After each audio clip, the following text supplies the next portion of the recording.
can, Professor. Or you can. Which I'm going to start with. Can you hear me okay?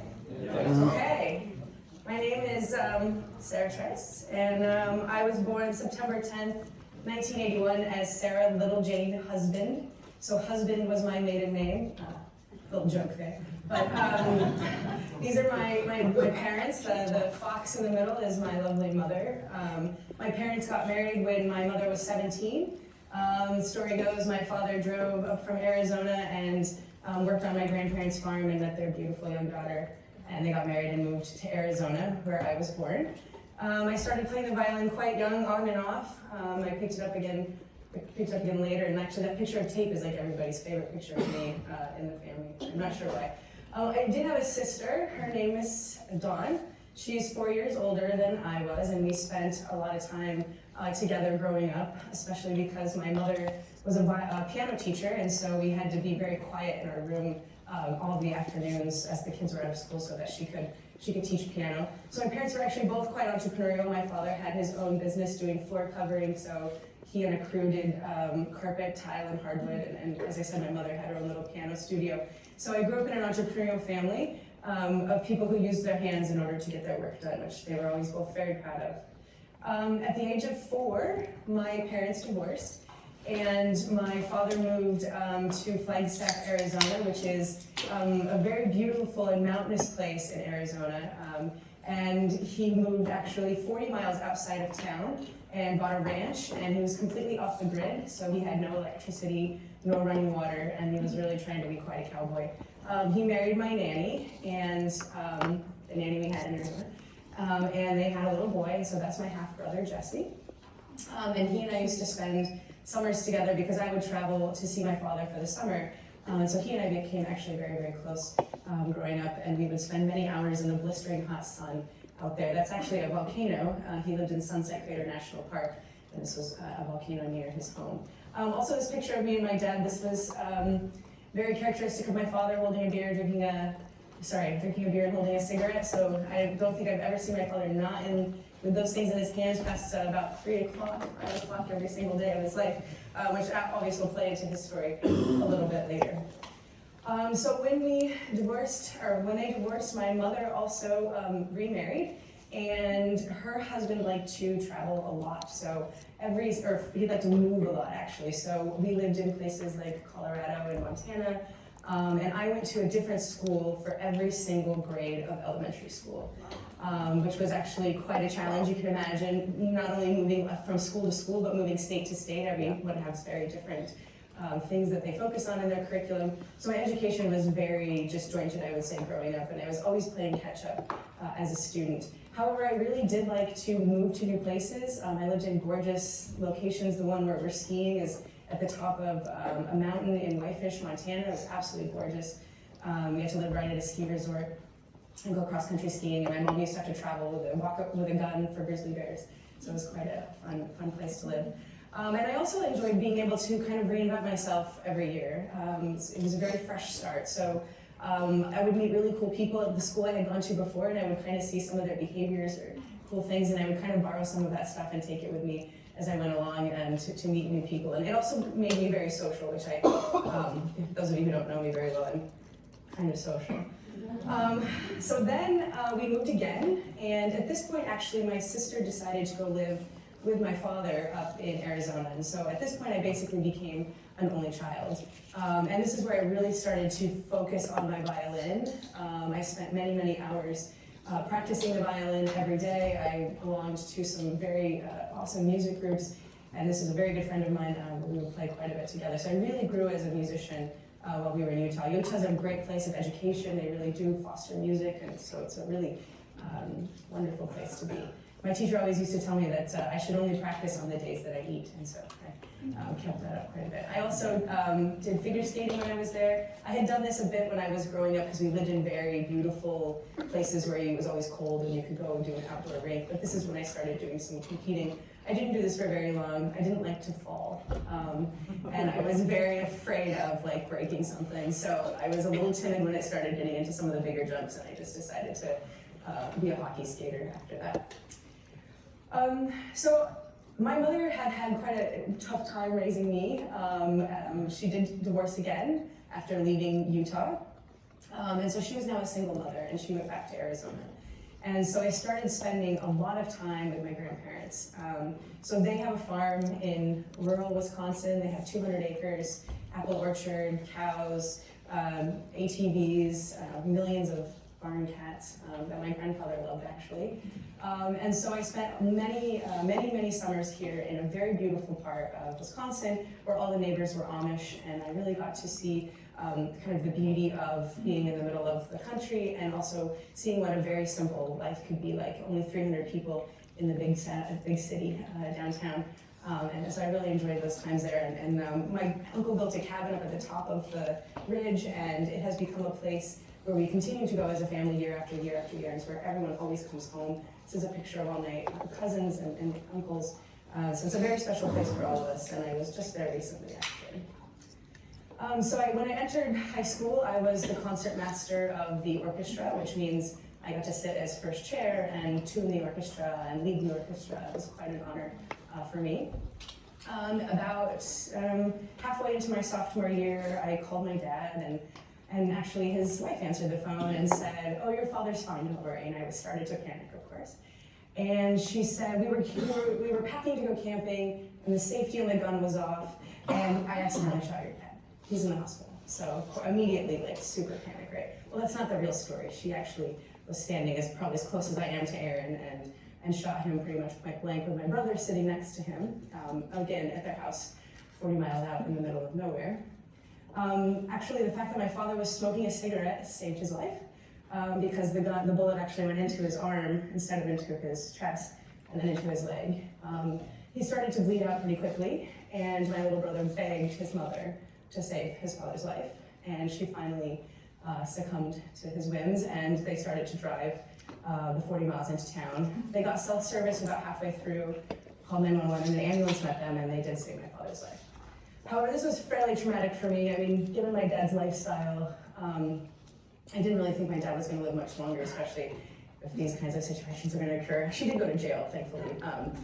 So I did go and live with my dad for about 6 months. It was a really awesome time. He moved into town, and I got to really know him for the first time as an older child, and we built a nice relationship, and I got to be with my brother as well. I moved back to Arizona, and again, my mother had decided in order to give me a great education, she was going to rent a house in the most expensive suburb of Phoenix, Arizona. And the reason I'm showing the picture of this car is because everyone who had a car in my high school drove a BMW or an Audi or a Mercedes, right? And this was the car my father bought me to go back to Arizona with. So I had a lot of humility, if I will say, in high school. But it was a set of wheels, and it got me from A to B, and I was able to get a job and kind of take care of myself through high school. Another really important things that happened in high school was I traveled abroad for the very first time. So my family was relatively poor, so we never even went on family vacation. So this was the first time ever I had gone to Europe, or really anywhere for that matter. And this is me in the Bavarian forest. I spent about 10 weeks there. And in fact, the only reason I joined the German club was so I could go on the German trip that this trip actually entailed. I also joined the photography club, which is that picture that was taken by one of my classmates. And I also joined that club because we got to go to San Francisco. So it was all about travel. I really wanted to see the world. And then this is my graduation from high school. And this gentleman here in the car going to prom with me, that's my high school sweetheart. I met him when I was 17, and we went to prom together. And he plays into the story there going out as well. The green car in the back, this was my mother's lure for me to get a scholarship to college. So she said, if you are able to get a scholarship, I will buy you a new car. And boy, was I motivated to get a new car, and I did get a scholarship. I had a scholarship to both the Northern Arizona University on my violin, so music performance major, and I also had a full ride to ASU. ASU is a big party school, and I could not wait to get out of the hot of Arizona, so I did go take the full ride scholarship to play music up in Northern Arizona, which is again where my father lived, so I was able to reconnect with him and build on that relationship, and also spend some time with my sister and my brother. So I was on full scholarship, but it was only like $1,300 a semester because that's what the tuition cost in an AU. So it's like $2,600 per year in-state tuition at this school when I was going. I probably could have scraped that together myself, but in order to supplement my income, I taught violin through most of my college career. I was training to be a Suzuki violin teacher. I was also in the chamber orchestra and the regular orchestra, but I got really tired of chemistry after a while, and violin after a while, and realizing it was not going to be a very lucrative career. I did start to kind of explore going to medical school. So I took a couple of chemistry classes, and by the time I got to organic chemistry, I was sold. They had awesome lab coats, awesome glassware, and like all this cool stuff. And actually, I found out I was really good at it, and a lot of other people were not. And so that also, to me, was like, this could be a place where I could really differentiate. And also, I think, because I was a musician for so long, music and chemistry to me are very similar languages. They're just balls and sticks oriented in very different ways, right? So, but my brain, I think, captured that very nicely. So I did graduate from college in 2005, which actually was a landmark for my family. I'm the first person in my family on any side in any generation to have graduated from high school. So I'm very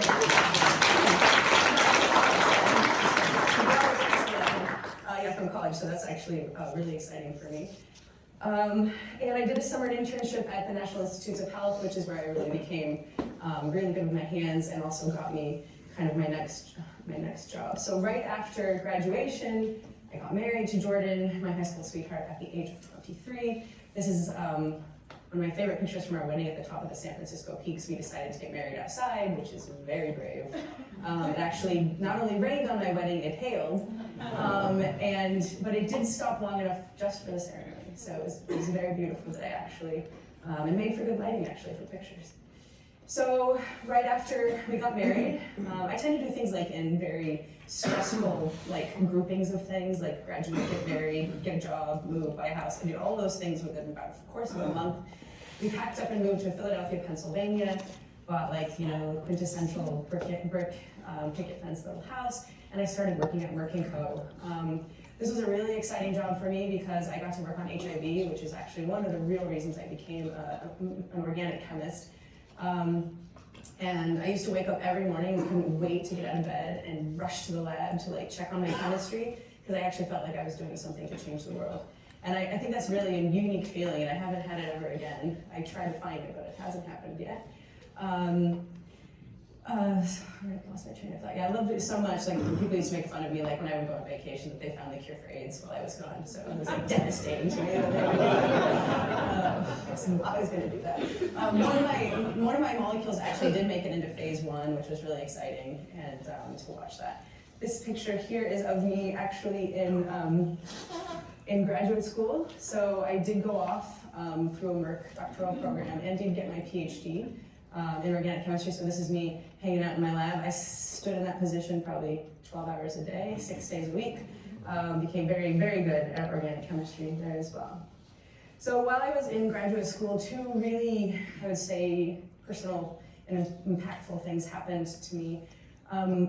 So when my sister had gone to live with my father, my stepmother was actually quite addicted to drugs at the time, and so my sister had been exposed to this at quite a young age, maybe 12 or 13, and she herself ended up succumbing to drug addiction.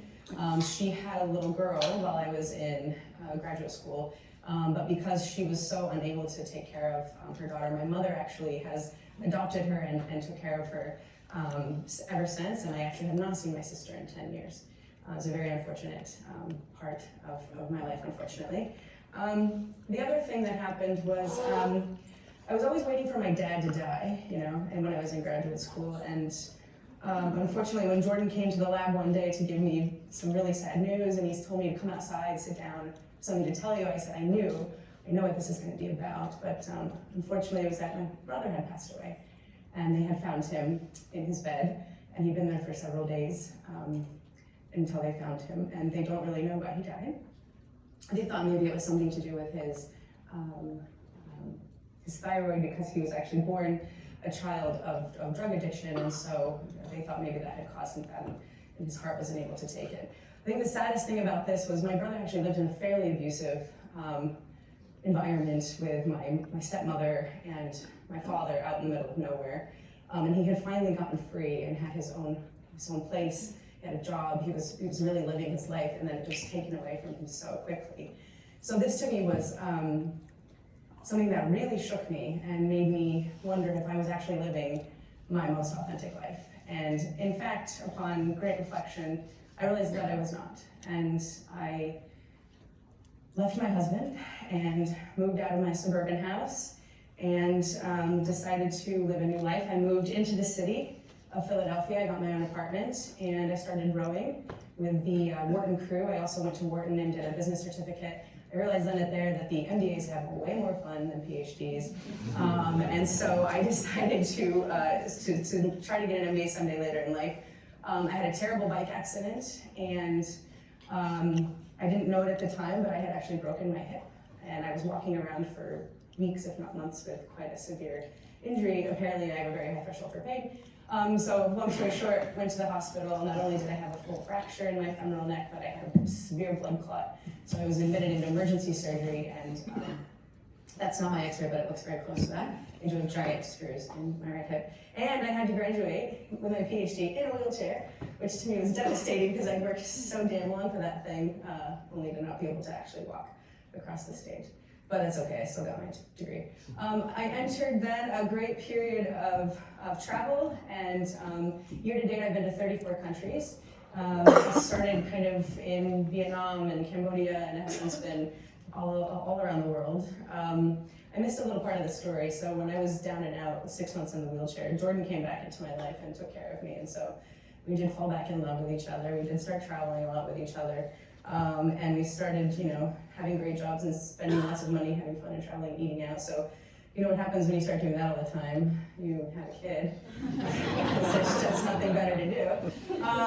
So this is me right about before I gave birth. Actually, Bennett was 7 weeks early, and I actually had him where I am standing in that apartment. I had him on the floor with a paramedic and 2 firemen watching. Thankfully, everything was fine, and he was in the NICU for about 6 weeks before I could bring him home and take these gorgeous pictures of him that I absolutely adore.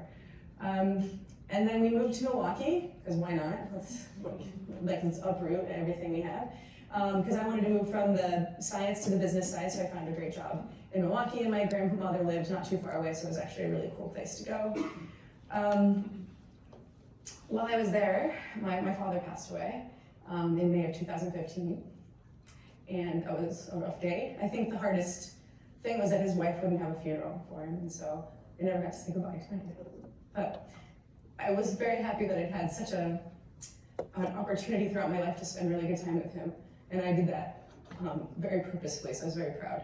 So, and I'd waited for him to die for so long, and he made it for so many years. You got to see Bennett perform, so it was really, really wonderful.